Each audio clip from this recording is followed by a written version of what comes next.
Magandang umaga po. Narito na po ang magiging lagay ng panahon ngayong umaga ng Lunes, December 8, 2025.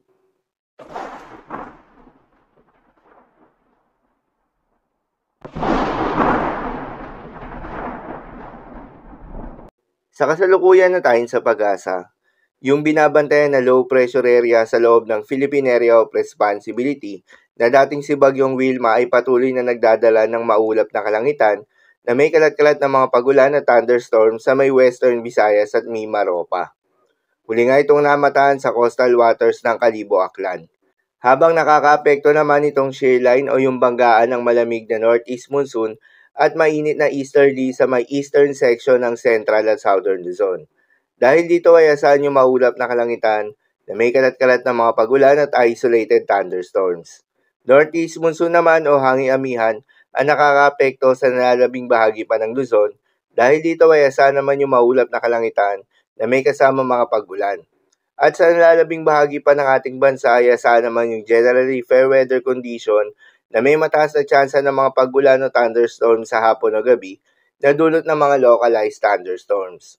Samantala, maliban nga sa low pressure area na binabantayan sa loob ng Philippine Area of Responsibility, ay wala nang iba pang sama ng panahon, low pressure area o bagyo ang binabantayan sa loob o labas ng Philippine Area of Responsibility na maring makaapekto sa ating bansa.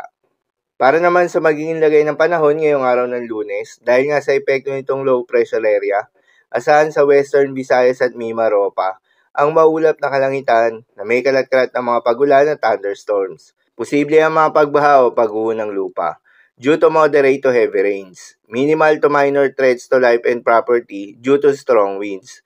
Habang sa Metro Manila, Calabarzon, Bicol Region, Quirino, Aurora at Isabela, ay asahan naman yung maulap na kalangitan na may kalat-kalat na mga pagulan at isolated thunderstorms na dulot ng shear line.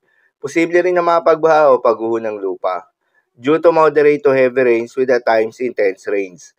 Habang sa Cordillera Administrative Region, nalalabing bahagi ng Central Luzon at nalalabing bahagi ng Cagayan Valley, ay asahan naman yung maulap na kalangitan na may kasama mga pagulan na dulot ng northeast monsoon.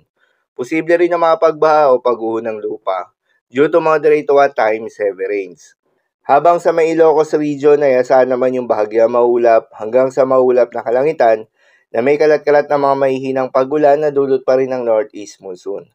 At sa nalalabing bahagi ng Visayas at Mindanao ay asahan naman yung bahagya maulap hanggang sa maulap na kalangitan na may kalat-kalat na mga pagulan o thunderstorms na dulot ng mga localized thunderstorms.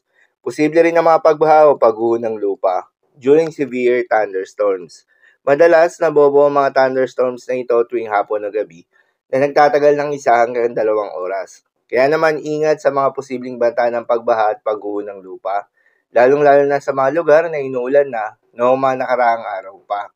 Para naman sa magiging lagay ng mga dagat baybayin, ayon sa pag-asa ay may nakataas pa rin tayo ng gale warning sa mga seaboards ng eastern seaboards ng Northern Luzon at eastern seaboards ng Luzon. Kapag ganitong may gale warning, pinapayuhan yung ating mga kababayang mangingisda at yung may mga maliliit na sasakyan pandagat na huwag munang pumalaot sa mga nasabing seaboards dahil inaasahan yung maalon hanggang sa napakalon na karagatan. So yun lang po para sa lagay ng panahon ngayong araw ng Lunes. Keep safe everyone.